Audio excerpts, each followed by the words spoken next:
നമസ്കാരം. Alpha palliative care daily ന്യൂസിലേക്ക് സ്വാഗതം. പ്രധാന വാർത്തകൾ.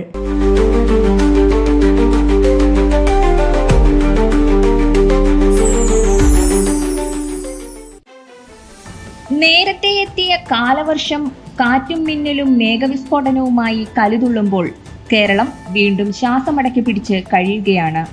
ഭൂമിശാസ്ത്രപരമായ പ്രത്യേകതകളാൽ കാലവർഷത്തിൽ സംസ്ഥാനത്തിന്റെ ശ്രദ്ധയാകർഷിക്കുന്ന കുട്ടനാടാകട്ടെ പ്രളയ സമാനമാണ് ഇപ്പോൾ. വീടുകളൊക്കെ വെള്ളത്തിലായി കഴിഞ്ഞു. കാറ്റിലും മഴയിലും മരങ്ങൾ വീണ് വൈദ്യുതി തടസ്സവും കൂടിയായപ്പോൾ സാധാരണ ജീവിതം ഗതിമുട്ടിയ അവസ്ഥ. ആൽഫ കുട്ടനാട് സെന്ററിന്റെ കീഴിലുള്ള പല രോഗികളുടെയും വീടുകളിൽ വെള്ളം കയറിയതിനാൽ ദുരിതപൂർണമായ അവസ്ഥയാണ്. ഈ അവസ്ഥയിലും സെന്ററിന്റെ മെഡിക്കൽ ടീം രോഗികളെ കൈവിടുന്നില്ല.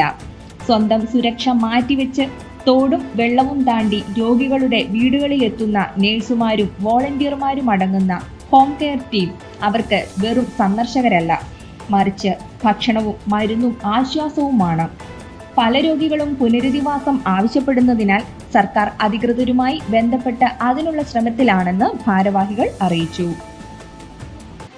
Thrissur Chovvur YMCA women's forum എന്നിവയുടെ പ്രവർത്തകർ ആൽഫ എടമുട്ടം ഹോസ്പീസ് ഇന്നലെ സന്ദർശിച്ചു.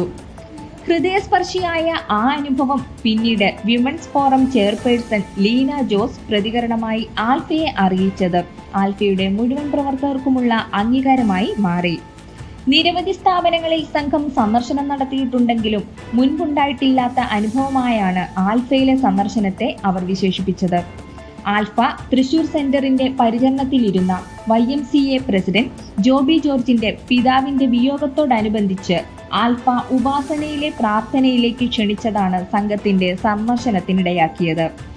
Alpha IP, physiotherapy, dialysis, care home തുടങ്ങി എല്ലാ സേവനങ്ങളും സംഘം നടന്നു കണ്ടു. കെയർ ഹോമിൽ കേക്ക് മുറിക്കുകയും അന്തേവാസികളുടെ പാട്ട് കേൾക്കുകയും ചെയ്ത സംഘം സന്ദർശനം അവിസ്മരണീയമാക്കിയാണ് മടങ്ങിയത്.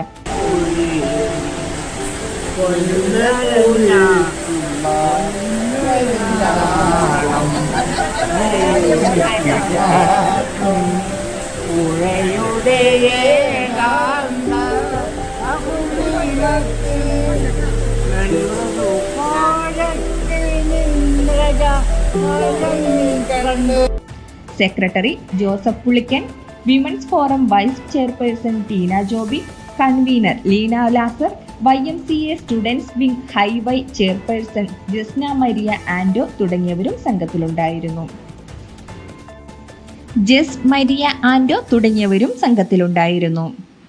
ഇതോടെ ഇന്നത്തെ വാർത്തകൾ അവസാനിച്ചു. ജയ് ഹിന്ദ്.